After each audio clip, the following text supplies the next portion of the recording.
Hi guys, what's up, welcome to my channel. It's me Bhavna Tiwari. Previous video में हम लोग ने हिस्ट्री की इंपॉर्टेंट पढ़ी थी कि आखिर हिस्ट्री हमारे लाइफ में कौन सा रोल प्ले करता है। इस वीडियो में हम लोग पढ़ेंगे मॉडर्न हिस्ट्री के बारे में, मॉडर्न पीरियड के बारे में और उसका टाइम फ्रेम कैसा है। So historians had divided Indian history on different of basis. Historians जो थे, जो इतिहासकार थे, उन लोगों ने इंडियन हिस्ट्री, भारत की हिस्ट्री को डिवाइड किया है बेसिस पे, बहुत से डिफरेंट बेसिस पे, अलग अलग प्रकार के बेसिस पे। जेम्स मिल, स्कॉटिश इकोनॉमिस्ट, जेम्स मिल जो है वो स्कॉट के रहने वाले, स्कॉटिश है, वो इकोनॉमिस्ट हैं। स्कॉट कहाँ है? स्कॉट है आपका ब्रिटेन में, ओके। तो स्कॉटिश इकोनॉमिस्ट हैं एंड पॉलिटिकल फिलोसफर। और पॉलिटिकल क्या है? पॉलिटिकल फिलोसफर हैं, ठीक है। Divided Indian history into 3 parts. उन्होंने इंडियन हिस्ट्री को 3 भागों में बांटा है, 3 पार्ट्स में डिवाइड किया है। कौन? जेम्स मिल ने।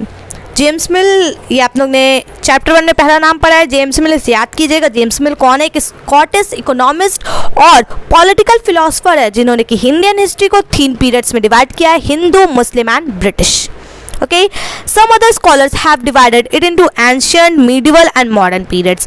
Ancient, medieval and modern periods में कुछ लोग जो थे, कुछ scholars जो थे, उन्होंने डिवाइड किया है इसे। ancient में जो प्राचीन काल के लोग थे, जैसे अर्ली मैंस हो गए, medieval में मीन्स मुगल्स हो गए, एंड मॉडर्न पीरियड मीन्स जो ब्रिटिश लोग आए थे उनका हो गया। These are others who have simplified this division by calling it Hindu, Muslim and Christian periods. All These 3 divisions of history have their own shortcomings. अब यहाँ पे और लोग भी हैं जिन्होंने इसे और सिंप्लीफाइड कर दिया और इजी कर दिया। भाई तुम हिंदू, मुस्लिम, ब्रिटिश मत बोलो, तुम एंशिएंट, मिडिवल और मॉडर्न भी मत बोलो, तुम इन्हें सिंपल हिंदू, मुस्लिम और क्रिश्चियंस बोलो, ठीक है। सो हम लोग पढ़े हैं, बचपन से हम लोग पोएम पढ़ते आ रहे हैं, हिंदू, मुस्लिम, सिख, ईसाई सब आपस में भाई भाई, okay. So Hindu, Muslim and Christian जो लोग थे, बाद में उन्होंने सिंप्लीफाई कर लिया, उन्होंने क्या बोला, इसे हिंदू, मुस्लिम और क्रिश्चियन बोल के बुलाने लगे। लेकिन हमें याद रखना है कि सबसे पहले किसने डिवाइड किया था? सबसे पहले एक स्कॉटिश इकोनॉमिस्ट और पॉलिटिकल फिलोसफर जो थे, उन्होंने डिवाइड किया हमारे इंडियन हिस्ट्री को 3 पार्ट में। कौन थे? हिंदू, मुस्लिम और ब्रिटिश, 3 पार्ट में डिवाइड किया। वो थे कौन? जेम्स मिल। जेम्स मिल ने क्या किया? जेम्स मिल एक स्कॉटिश इकोनॉमिस्ट थे, पॉलिटिकल फिलोसफर भी थे, और उन्होंने हमारे इंडियन हिस्ट्री को 3 भागों में विभक्त किया, Hindu, Muslim and British. The word modern means that period of history that you live in. Modern का मतलब क्या होता है? Modern का मतलब ये होता है कि वो पीरियड हिस्ट्री का जिसमें आप रह रहे हैं। हिस्ट्री का मतलब इतिहास का वह भाग जिसमें आप अभी रह रहे हैं। But it has been used by Indian historians to describe those events and those styles of administration, art, architecture, etc. that have developed during the 8th century, 19th and 20th century. लेकिन ये जो है Indian historians, Indian इतिहासकार थे, उनके द्वारा use किया गया क्या कि टू डिस्क्राइब करना उन इवेंट्स को और उन स्टाइल्स को जो कि एडमिनिस्ट्रेशन के थे, पहले के एडमिनिस्ट्रेशन के थे, आर्ट के थे, आर्किटेक्चर के थे, that have developed during the late, जो कि बाद में कब डेवलप हुए? जो कि डेवलप हुए थे late 18th century, 19th century और 20th सेंचुरी। मतलब लेट 18th सेंचुरी से हमारा मॉडर्न वर्ल्ड चल रहा है, okay. Thus, the modern history of India covers mainly the following events and developments. इसलिए जो modern history है वो जो नीचे यहाँ पे दिया हुआ है पार्ट्स, उस events को कवर करता है, उस developments को कवर करता है। पहला क्या? establishment of the power of East India Company. लेट 18th सेंचुरी में क्या होता है? लेट 18th सेंचुरी में इस्टेब्लिश हो जाता है ईस्ट इंडिया कंपनी, हमारे भारत में इस्टेब्लिशमेंट उसका किया जाता है। ईस्ट इंडिया कंपनी जो होती है वो अपने पावर को इस्टेब्लिश कर देती है, मतलब वो भारत को क्या कर लेती है? अपने अधीन कर लेती है। सेकेंड है द ब्रिटिश एडमिनिस्ट्रेटिव सिस्टम। फिर ब्रिटिश भैया हम पे राज करेगा तो फिर वो कोई एडमिनिस्ट्रेटिव सिस्टम तो बनाएगा। कौन कौन से एडमिनिस्ट्रेटिव सिस्टम थे ये हम लोग पढ़ेंगे आगे। Their economic and revenue policies that fueled Indian trade and handicrafts as well as started the process of industrialization. अब इन्होंने कुछ गड़बड़ की। क्या गड़बड़ की? इन्होंने ये गड़बड़ की कि इन्होंने एक चीज़ सही किया लेकिन दूसरा चीज़ ख़राब कर दिया। इन्होंने एक चीज़ सही किया कि उन्होंने इंडस्ट्रियलाइजेशन को क्या किया? स्टार्ट कर दिया।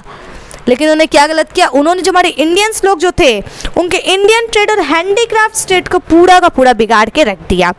क्या किया उन्होंने? इकोनॉमिक और रेवेन्यू पॉलिसीज़ जो थे उनके, इकोनॉमिक्स मतलब अर्थ मतलब पैसे संबंधित जो होते हैं इकोनॉमिक, और रेवेन्यू पॉलिसीज़ जो उनके थे, उन्होंने इंडियन ट्रेड और हैंडीक्राफ्ट्स को पूरा बर्बाद कर दिया। लेकिन उन्होंने क्या स्टार्ट कर दिया, उन्होंने इंडस्ट्रियलाइजेशन प्रोसेस को स्टार्ट कर दिया। तो उन्होंने एक चीज़ सही की और एक चीज़ क्या कर दिया, खराब। डी देखिए, the great uprising of 1857, that is the first war of independence. 1857 हम सब बचपन से पढ़ते आ रहे कि 1857 में क्या हुआ था, प्रथम स्वतंत्रता संग्राम यानी फर्स्ट वॉर ऑफ इंडिपेंडेंस हुआ था। फिर जब ये लोग ऐसे हमें ऑप्रेस करने लगे, मतलब हमें दबाने लगे, हमें फ्री से मतलब फ्रीडम से रहने नहीं देते थे, इस चीज़ पे बैन लगा दिए, उस चीज़ पे बैन लगा दिए। हम आगे पढ़ेंगे कि किस किस चीज़ों पे बैन लगाया गया था। अब देखिए हम लोग पढ़े कि क्या किया उन लोगों ने, हमारे जो थे इंडियन ट्रेड और हैंडीक्राफ्ट्स को बर्बाद कर दिया। तो ऐसे में लोग क्या गए, लोग बहुत ज़्यादा ही गुस्सा हो गए उन लोग से। तो फिर उन्होंने क्या किया, उन्होंने उन पर विद्रोह स्टार्ट कर दिया। तो 1857 में उन्होंने क्या किया, फर्स्ट वॉर ऑफ इंडिपेंडेंस को स्टार्ट कर दिया।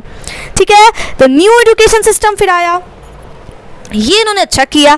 नई शिक्षा प्रणाली को लेकर आए ये लोग। नई शिक्षा प्रणाली के अंतर्गत क्या है, स्कूल्स हैं, फिर स्कूल्स में कॉलेजेस हैं and all of the things जो भी हम देख रहे हैं वो क्या है, नई शिक्षा प्रणाली के अंदर आता है। ठीक है, फिर देखिए socio religious reform in India. Social religious reform Bharat में मूवमेंट जो हुआ था, भारत में फिर स्टार्ट हो गया कि रिलीजियस रिफॉर्म जो होते थे, लोग मतलब हिंदू हैं तो जो सोशल रिलीजियस रिफॉर्म थे, मूवमेंट्स जो थे इंडिया में स्टार्ट हो गए। Hindu, Muslims and so on जो लोग थे। द फैक्टर्स प्रमोटिंग नेशनलिज्म, कौन कौन से फैक्टर्स है जिन्होंने राष्ट्र हित मतलब नेशनलिज्म, देखिए किसी भी वर्ड के आखिरी में अगर आज कुछ ज़्यादा ही प्लेन उड़ रहा है। जब फैक्टर्स प्रमोटिंग नेशनलिज्म, कौन कौन से फैक्टर थे जिन्होंने नेशनलिज्म के जो आइडियोलॉजी थी उसको बढ़ाया। फिर आ गया प्लेन। देखिए कोई भी वर्ड होता है उसके आखिर में आईएसएम लगता है, देन उसका मतलब क्या होता है कि वो उस चीज़ की आइडियोलॉजी है। मतलब नेशनलिज्म की आइडियोलॉजी मतलब सोच को उन्होंने क्या किया, उन्होंने फैक्टर को प्रमोट किया और कि सब राष्ट्र मतलब ये एक राष्ट्र, एक भारत है, भारत को स्वतंत्र होना चाहिए और क्या क्या चीज़ था हम लोग आगे पढ़ेंगे। The Indian national movement and freedom of struggle the Indian national movement and the freedom struggle. Indian national movement हुआ, बहुत सारे मूवमेंट्स हुए और फिर हम लोग ने स्वतंत्रता प्राप्ति के लिए क्या किया, बहुत सारे संघर्ष किए। तो मॉडर्न हिस्ट्री में क्या क्या आता है, मॉडर्न हिस्ट्री में ये फॉलोइंग पार्ट्स आते हैं, फॉलोइंग टॉपिक्स आते हैं। चलिए हम एक क्विक रिकैप कर लेते हैं। सबसे पहले कि क्या होता है, power establish, east India company अपनी पावर इस्टेब्लिश कर देती है। फिर ब्रिटिश अपने एडमिनिस्ट्रेटिव सिस्टम बनाते हैं। फिर वो क्या करते हैं, वो हमारे इंडियन ट्रेड और हैंडीक्राफ्ट्स की जो इकोनॉमिक और रिवेन्यू पॉलिसी जो उन्होंने डेवलप किया था, उससे हमारे इंडियन ट्रेड और हैंडीक्राफ्ट्स का जो था धंधा उसको पूरा ख़राब कर देते हैं। लेकिन वो इंडस्ट्रियलाइजेशन प्रोसेस को भी स्टार्ट कर देते हैं। फिर होता है कि लोग भाई कहते हैं अरे ये तो पूरा हमारा एक चीज़ सही कर रहे हैं, एक चीज़ ख़राब कर रहे हैं, इससे बड़ी तो अब तक खुद अपना सही कर लें, हम सही करेंगे तो हमारा जो चीज़ हम करते आ रहे हैं वो खराब तो होगा नहीं। तो लोग ने विद्रोह कर दिया। 1857 में फर्स्ट वॉर ऑफ इंडिपेंडेंस होता है। फिर न्यू एजुकेशन सिस्टम स्टार्ट होता है। Then socio religious reform movement जो भारत का रहता है वो स्टार्ट।